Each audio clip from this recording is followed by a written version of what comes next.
Bonjour Olivier, Bonjour Gaël. bonjour Marine. Bonjour Gaëlle. On est là aujourd'hui pour parler de la question du sommeil. C'est un sujet qui revient beaucoup chez les parents, et notamment avec toi Marine, psychologue de l'équipe, et moi-même psychomotricienne et fondatrice d'Éveil et Conseil. Olivier, tu peux nous parler un peu de toi, te présenter déjà? Oui, merci beaucoup. Moi, je suis Olivier, je suis entrepreneur, j'ai 42 ans, j'ai 3 enfants. Un de 11 ans, un autre de 8 ans et un petit dernier de 14 mois. Super, félicitations déjà. Merci. C'est notre premier podcast aujourd'hui, en tout cas sous ce format-là, en mode interview. Et on est ravis d'avoir un papa avec nous pour témoigner. Ça va être très chouette. Merci de nous accorder ce temps. Avec plaisir. Alors, raconte-nous un petit peu, toi. Est-ce que justement le sujet du sommeil, ça a été quelque chose chez vous? Oui, mais alors c'est vrai, assez différent sur les 3 enfants. Donc c'est 3 garçons. Et c'est vrai qu'on l'a abordé avec ma femme par la voie de la facilité avec le premier, qui a dormi au bout de 3 semaines. Ah. Voilà, et qu'il a même fallu réveiller pour qu'il continue à manger, puisque la pédiatre nous disait qu'il ne mangeait pas assez. Donc voilà, on a eu jusqu'à 1 mois et demi, entre le 3 semaines et le 1 mois et demi, on devait le réveiller pour qu'il mange. Et puis le deuxième, complètement différent. Alors après, on verra peut-être les raisons qui peuvent amener à ce qu'un enfant ne dorme pas de la même manière que son frère. Et là, on a mis 2 ans et demi à ce qu'il dorme, qu'il fasse ses nuits. Et surtout, ça a été surtout très compliqué sur l'endormissement. Ok. Voilà, c'est un sujet qu'on a eu beaucoup de mal à traiter et qui nous a beaucoup fatigués. D'accord. Et puis, pour le dernier, je pense qu'on avait, on avait sans doute un peu plus d'expérience et puis un cadre aussi personnel peut-être plus, on va dire, je sais pas, structuré. On a voulu mettre un cadre plus précis aussi, des rituels en place, et ça a plutôt pas mal fonctionné. Et voilà, il a mis 4 mois à commencer à peu près à faire ses nuits, mais pas de manière régulière. Mais c'est vrai qu'après, c'était un peu plus facile. C'était peut-être un biberon dans la nuit, et puis il se rendormait facilement. Voilà, il y a encore quelques réveils, mais rien de méchant. Donc 3 profils très différents. On voit du coup, avec ton expérience, que justement, des enfants peuvent manifester un sommeil différent, malgré parfois une éducation qui peut être semblable. Marine, justement, qu'est-ce que tu peux nous dire à ce propos? Oui, effectivement, c'est bien d'entrer en matière comme ça avec la question des 3 enfants, parce qu'en fait, on voit bien là, alors même si le premier était presque un contre-exemple ou un modèle. Ouais, parfait. Voilà, en tout cas, on voit pas toujours ça dès le premier enfant, mais voilà, des fois l'enfant peut faire ses nuits très vite, des fois il va mettre beaucoup plus de temps, des fois Ouais. comme tu disais, il peut y avoir des rituels, des fois non, et que encore une fois en matière d'éducation, mais en matière de sommeil aussi, c'est les enfants qui nous montrent la voie. Complètement. Voilà, et c'est Ouais. et suivant le rang dans la fratrie, suivant la personnalité de l'enfant, suivant le parent qu'on est à ce moment-là aussi, Oui, il va se passer des choses complètement différentes. ouais, tout à fait. C'est vrai que on était juste agréablement surpris pour le premier. Et en fait, c'est vraiment ce qui nous a marqué, c'est la capacité à pouvoir le poser et qu'il s'endorme par lui-même. Alors que le deuxième n'a jamais pu faire ça. Voilà, donc il fallait qu'on. Alors on a essayé aussi de laisser pleurer, hein, forcément, qui est une des approches identifiées. Bon, après on n'était pas forcément aussi d'accord sur cette approche-là avec ma femme, donc ça peut aussi créer forcément des tensions, des visions différentes. Et contexte aussi où ils partageaient une chambre. Oui. Voilà, donc ça nous énervait parce que comme ils s'endormaient pas, on savait que ça pouvait réveiller le premier, qui lui était déjà endormi.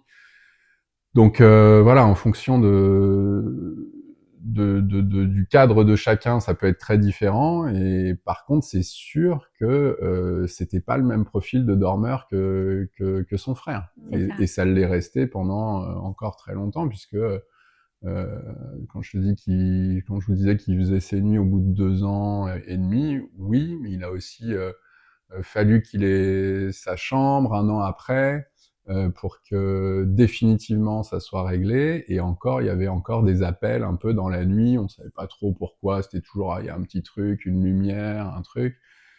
Et finalement, c'est finalement l'arrivée de son petit frère, donc à ses 7 ans, qui a mis fin à tout ça, à tout appel dans la nuit pour tout et n'importe quoi, même si c'était très léger, c'est-à-dire que c'était juste, il fallait faire un aller-retour, le rassurer, et puis c'était bon, c'était pas un vrai réveil. Mais il y avait encore ça qui perdurait. Voilà. Et donc là, quand il est devenu grand frère, on a senti que il n'y avait plus de sujet là-dessus et que c'était des vraies nuits complètes de 11 heures, sans souci. C'est intéressant ce que tu dis parce que c'est souvent ce que les parents nous confient, le fait que quand il y a un aîné, pour le second, l'endormissement, on ne sait pas trop comment s'y prendre parce que on a un peu peur justement que l'aîné se réveille. C'est ce que partagent beaucoup de familles en tout cas. Est-ce que du coup, Marine, tu as peut-être quelque chose un conseil à nous donner à ce propos? Alors, il y a plusieurs profils. Il y a les parents qui ont eu un premier où ils ont galéré pour le sommeil et donc le deuxième, finalement, ils se posent moins de questions. Mais c'est vrai qu'arrive souvent quand même le questionnement autour de est-ce qu'on le laisse dans la même chambre? Ça risque de réveiller l'aîné, ça risque de réveiller les voisins quand il s'agit aussi de petits espaces, d'appartements, etc. Et aussi, il y a une accumulation de la fatigue, il y a une accumulation des tensions. Ce qui est intéressant dans ce que tu nous amènes là, et en fait, qui est le cas dans toutes les familles, c'est qu'en fait, le groupe famille se modifie avec l'arrivée d'un premier. D'abord, le couple se modifie, on n'est plus deux, on est 3. Ensuite, il arrive un deuxième enfant, bon, puis là, il y en a encore un troisième. Et donc, à chaque fois, on doit retrouver des aménagements alors que la fatigue s'accumule.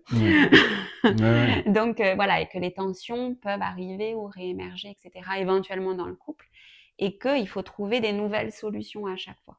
Mais en tout cas, ce qu'on entend, c'est que vous avez fini par trouver votre solution, ou en tout cas, il a fini par trouver sa solution, qui était peut-être pas imaginable, mais qui s'est faite quand même dans le temps, et avec l'arrivée de ce...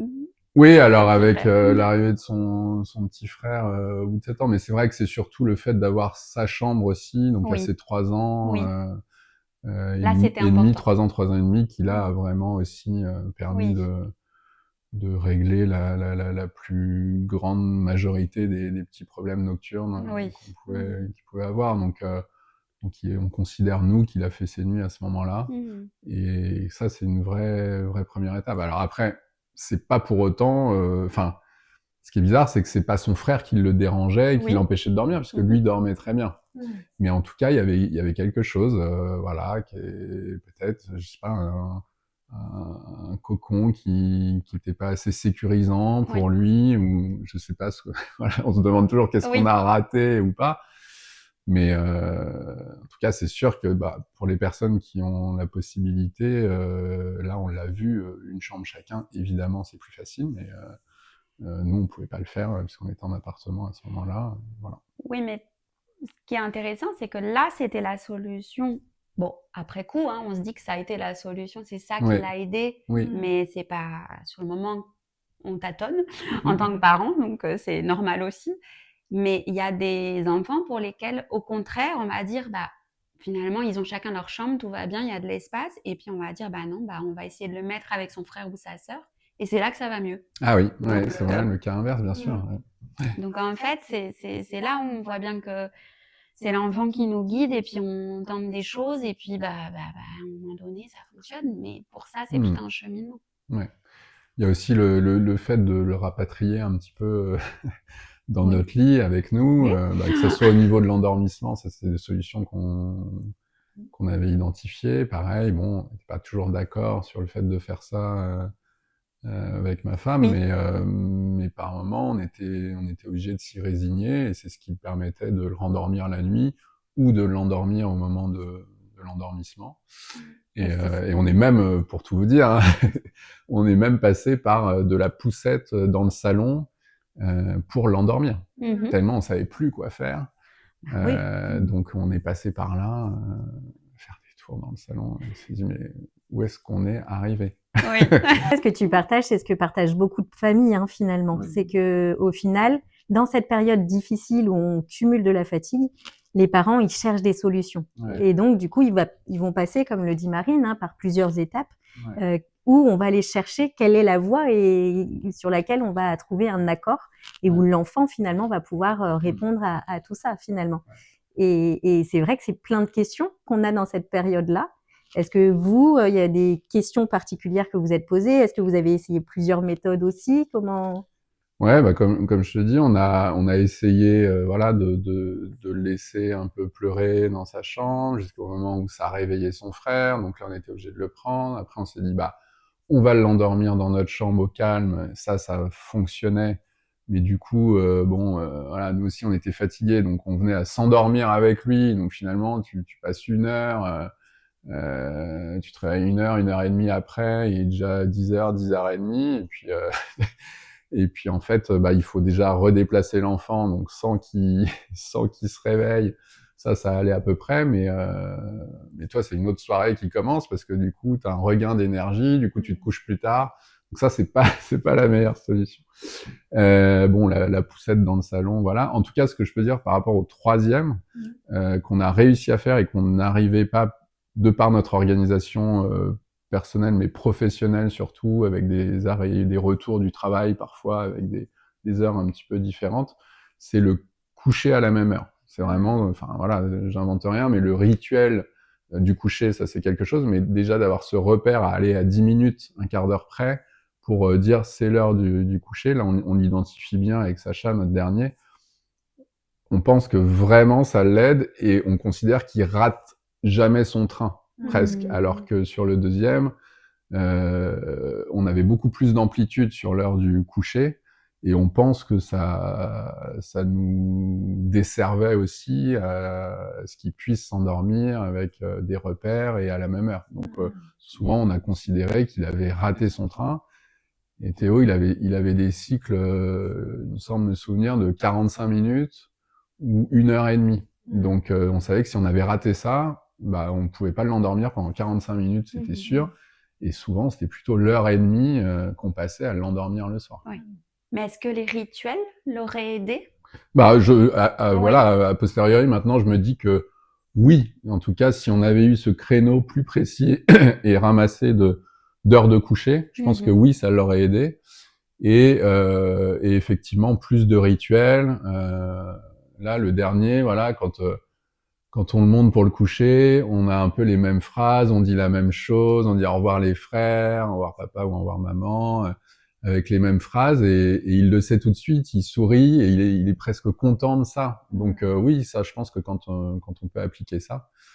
Mais encore une fois, il faut un cadre qui est sans doute plus apaisé, avec plus d'expérience aussi. C'était pas les mêmes parents non plus. Mais pourquoi pas l'appliquer dès le premier si voilà, Oui. on a ce conseil-là. Après, là encore, il y a des familles où les 3 enfants dorment très bien très tôt avec le même rituel et ça a fonctionné pour les 3. Ouais. Il y a des familles où, voilà, d'un enfant à l'autre, on va vraiment voir des choses différentes. Et je reviens sur la question de la poussette. Alors, je pense qu'il y a des parents qui, évidemment, peuvent décrire bien pire, hein, les tours en voiture. Enfin, voilà, on a tous connu. Hein. Donc, et c'est pas anodin. Tu disais qu'il avait sûrement besoin de cocon. Et ben le cocon à ce moment-là, c'était probablement le bercement dans la poussette, le prendre dans les bras. Voilà, c'était pas encore sa chambre, mais peut-être qu'il n'en était pas aussi encore là dans sa tête et dans son développement. Et voilà, et nous on dit souvent à Éveil et Conseil que avant de dormir à l'extérieur, les bébés ils dorment dans le ventre et que dans ces moments-là on est en mouvement. Et donc ils peuvent avoir besoin très longtemps de ces bercements-là aussi. Bah typiquement, enfin sur le mouvement, c'était flagrant en voiture. C'est-à-dire que Théo, ça a toujours été un enfant qui s'est endormi en 2 minutes de voiture. Il s'endormait. Il avait besoin de ça. Voilà. Et d'ailleurs, du coup, si ça tombait à des moments de sieste, nous on restait dans la voiture pour éviter de le réveiller. Et voilà, donc c'est un des autres trucs qu'on a pu faire.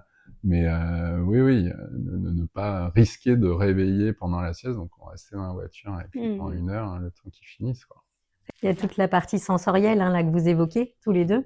En effet, in utero, le bébé il est bercé, il entend les battements du cœur, il entend tous les bruits des organes de la maman. Donc forcément, sensoriellement, derrière, l'enfant, il a aussi besoin, parfois, enfin pas tous les enfants, mais certains enfants ont besoin de retrouver cette sensorialité. Et on l'oublie aussi parfois en tant que parent parce que bah voilà, bébé est là et que voilà, on peut l'oublier, mais néanmoins c'est important aussi cette sensorialité. Parfois juste changer de chambre, changer d'espace.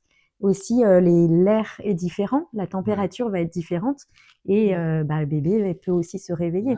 Et peut-être que là, Théo, sensoriellement, il ressentait aussi beaucoup les choses et plus que d'autres enfants. C'est normal, la sensorialité est différente pour chacun. Et voilà, c'est aussi pourquoi il manifestait ça et c'est aussi pourquoi il s'endormait mieux en voiture. Je suis d'accord. Et sur la position aussi que tu as évoquée, là, on fait attention pour notre dernier à ce que... Enfin, quand on l'endort, ça a toujours été depuis voilà, 1 an la même position. Il nous semble que cette position lui convenait et pas trop de variations là-dedans. Et je pense que ça aide aussi, effectivement, d'arriver à sans doute être au plus proche de la position fétale qu'il avait. Je sais pas, enfin, sans doute. Ce qui n'est pas toujours facile d'ailleurs, parce qu'il y a aussi tous les conseils pédiatriques qui sont très importants, les normes de sécurité, etc. Là, je parle vraiment dans les bras au moment de l'endormissement. Oui, après, bon, dans le lit, on pose toujours sur le dos et ça chasse un enfant qui dort plutôt sur le ventre, donc il se retourne assez rapidement finalement. Mais oui, hein, tu le dis très bien, la question positionnelle, c'est aussi une question de contenance, tu vois. Là, dans ce moment-là, vous le contenez et peut-être que du coup, ça le sécurise. Il y a certains enfants, tu vois, en s'endormant, qui ont besoin qu'on chatouille le front parce qu'in utero, il était collé à certaines parois du ventre. Et puis, tu as d'autres enfants qui vont détester ça.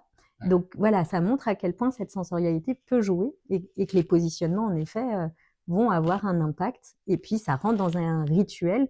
Chez Éveil et Conseil, on parle beaucoup de prévisibilité, l'importance de la prévisibilité, que l'enfant sache qu'est-ce qui va se passer derrière.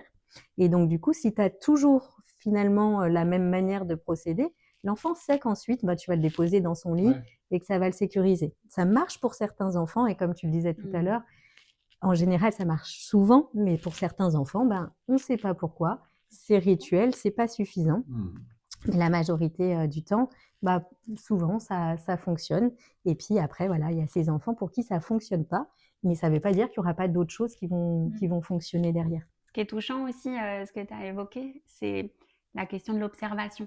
On voit que tu et sûrement ta conjointe, vous avez beaucoup observé en fait vos bébés, vos enfants, et c'est ce que font les parents. En fait, on fait que observer ce qui se passe la journée, la nuit. On finit par emmagasiner les données sans en rendre compte. Et en fait, les réponses qu'on va apporter sont en fonction de ce qu'on a observé. C'est vraiment ça. Donc, c'est un ajustement permanent. Je pense que vous avez fait au mieux de ce que vous pouviez pour chaque enfant en fonction de ce que vous avez observé quand même. Oui, je pense que tu essayes toujours effectivement de t'adapter. Et puis, alors parfois, tu peux avoir aussi cette double vision parce que l'un peut avoir identifié des choses, l'autre d'autres choses. Donc, c'est vrai que ça, je pense encore une fois, ça dépend de si tu arrives à... Plus tu auras un cadre, j'imagine, précis, et régulier, et identique de soir en soir, plus le conjoint peut observer les mêmes choses. Alors que si tu le couches à une heure différente, en fonction de ce que tu fais ou pas, peut-être tu vas réagir différemment et donc finalement tu finis par avoir une vision différente l'un de l'autre. Oui, ce qui n'est pas évident, mais c'est toute la richesse et la difficulté de la parentalité. Oui. Mais en fait, ça, on le voit aussi par exemple dans l'équipe de crèche. Les professionnels vont voir des choses, même en voyant à la même heure, au même endroit, au même moment, le même enfant. On va avoir des interprétations différentes. Et donc, c'est évident que c'est très délicat. Du coup, c'est là qu'il peut y avoir des positionnements différents. Mais c'est en même temps, en dialoguant sur ces différences, qu'il se passe quelque chose autour de l'enfant qui va lui apporter une complémentarité des places, des rôles, même si les deux coparents comptent évidemment autant. Bah oui, il y a des visions différentes. Et c'est là que c'est important d'en parler et de créer un autre espace qui va être celui de cet enfant-là. Mais évidemment que c'est pas évident. C'est pas évident et c'est tout un chemin, en fait, Mm. tout un cheminement. Souvent, les parents, ils nous disent justement qu'ils perçoivent des choses un peu différentes. Et donc, du coup, ils vont tester plusieurs choses, mais en peu de temps, finalement. Ce qui peut parfois un peu troubler les parents parce qu'ils se disent, bah, est-ce que je fais bien de changer finalement régulièrement une manière de faire? Toi, justement, qu'est-ce que tu conseilles? Est-ce que du coup, il y a quand même un petit délai avant de mettre les choses en place ou... Oui, moi je conseille quand même d'essayer les choses sur plusieurs jours déjà. C'est-à-dire, bon, sauf si l'enfant réagit mal, enfin si on voit que le bébé ou l'enfant ça va pas, il pleure, il est trop inconfortable, bah, on n'essaye pas longtemps, bien sûr. Mais si on essaye un nouveau rituel, par exemple un rituel de coucher, on se dit bon bah là on va introduire l'histoire, on va faire d'abord le biberon, ensuite le bain, etc. Et ben on se laisse quand même quelques jours pour voir si l'enfant ça devient un rituel pour lui, identifiable, repérable comme tu disais, et que bah voilà ça devient une nouvelle habitude sur laquelle il peut s'appuyer. Parce qu'en fait si on se donne pas de temporalité au début, c'est juste une nouveauté et l'enfant ça lui parle pas du tout, enfin, surtout le très jeune enfant. Ok, Voilà. super. Non, je trouve ça un bon Ouais, plan parce qu'on après. peut, c'est vrai que là-dessus, je pense qu'on peut baisser les bras assez vite Oui, en, oui, en une soirée, en deux, enfin, allez, en oui, deux, trois oui, soirs. oui, Bah, voilà, bah, on voit bien, ça marche pas. oui. Soit on refait ce qu'on faisait avant, soit on retente autre chose. Mais c'est sûr que ça reste très rapide de le faire, de tenter quelque chose pendant juste deux soirées, 2 nuits, ou 3 nuits, quoi. Oui, c'est bien de se laisser un peu de temps. Après, toujours rester connecté à soi. Ouais, C'est-à-dire, ouais, en bien sûr. général, on sent vite quand même Oui, si, ok, est-ce que là, on est sur une bonne pente ou ouais, on est sur un truc qui va pas marcher, ouais. on laisse tomber. Mais oui, si on a quand même besoin de plusieurs jours et encore Ouais. plus quand il s'agit des nuits Ouais. pour voir si ça peut fonctionner. Mais ça, c'est vrai que enfin, à mon sens, c'est le plus dur, notamment sur, enfin, s'il y avait une technique qui, je pense pas que vous partagiez forcément, mais le côté on laisse pleurer pour essayer de résoudre le problème, c'est sûr que c'est très dur de passer enfin moi j'ai pas réussi à passer plus de 2 nuits à le laisser pleurer et donc à chaque fois, je le reprenais finalement, Oui, 2 ou 3 nuits, quoi. Donc ça, c'est sûr que, bon, ça, encore une fois, je pense il y avait un besoin aussi de sa part, donc est-ce qu'il aurait fallu faire plus c'est longtemps? ça. Et Je sais peut-être pas. un autre enfant réagit différemment ou Ouais. vous auriez réagi différemment. Après, cette technique-là, bon, elle est assez décriée aujourd'hui, mais Oui, oui. moi, ce que je dis souvent aux parents, c'est que ce qui est intéressant dans cette technique, c'est surtout qu'on ne l'applique pas de manière trop rigide, Oui. déjà, mais qu'il y a cette histoire de quand même, on va par palier. Oui. On C'est va ça. par palier. Alors, on va pas être rigide, on va pas être dans les 5, 10, 15, Ouais. parce que 5 minutes, c'est Oui. énormissime pour soi en tant que parent, pour le bébé, maintenant on le sait, Mm. l'immaturité cérébrale, etc. Ouais. Bon, après, voilà, il faut pas non plus culpabiliser les parents qui sont passés par là, mais Mm. voilà, c'est ce qui est décrié en tout cas aujourd'hui dans cette méthode. Mais ce qui est intéressant, c'est d'y aller par palier, Mm. quoi qu'il se passe. Et si le palier, c'est 2 secondes et Ouais. ensuite 4, eh ben ok. Ouais, ouais, tout à On fait. a déjà fait un travail sur montrer au bébé que là, on va proposer une autre habitude, Mm. pas trop longtemps pour qu'il soit pas en souffrance. Oui. Et puis, moi, j'aime bien dire aussi, on va lui en parler la journée, on va Ouais. l'accompagner, on va pas le laisser pleurer sans parler. Enfin, on n'est pas Mm. des robots. Ouais. Donc, en fait, c'est toute la chaleur et la souplesse qu'on va mettre dans cette méthode qui va permettre que ça soit un peu intéressant et applicable. Mais il y a quand même l'idée que, bah oui, on tente un nouveau rituel quand Ouais. même. Et on t'accompagne. Voilà. Et on accompagne et on va par palier en respectant la temporalité du bébé et aussi la sienne. Quand c'est Bien sûr. trop difficile, c'est que c'est un signal. Si c'est trop dur, c'est que Ouais. c'est pas le bon moment ou le bon timing. Pour certains bébés, ça va marcher et pour d'autres, ça ne marchera pas, comme Ouais. on le dit depuis le départ. Ouais, complètement. Je pense que ça, c'est sûr que les profils sont forcément différents. Enfin, en tout cas, dans voilà, le constat qu'on a sur nos 3 enfants, en tout cas, c'est vraiment 3 profils différents, clairement. C'est ça qui est beau, c'est qu'on voit que chaque enfant a son individualité et son unicité. Et comme nous tous, hein, on est tous différents et c'est ça qui est beau aussi à voir. même si ça nous demande beaucoup d'ajustements en tant que parents. Oui, on aimerait bien appliquer la même méthode. Il n'y a pas de méthode, il n'y a pas de baguette magique, et c'est ça qui est aussi chouette, hein. Ça nous permet aussi de mieux nous découvrir, nous, en tant que parents. Alors, si tu avais un conseil à donner aux jeunes parents sur cette question du sommeil, quel serait-il? Bah, comme vous l'avez dit, c'est-à-dire, je pense qu'il faut observer au maximum et ne pas arriver avec des a priori. Parce que, sauf si on a un peu de chance, on va se dire, bah, de toute façon, moi, ça va être réglé, en un mois, voilà, on va appliquer ça, il va dormir, et il y a forcément des mauvaises surprises qui vont arriver.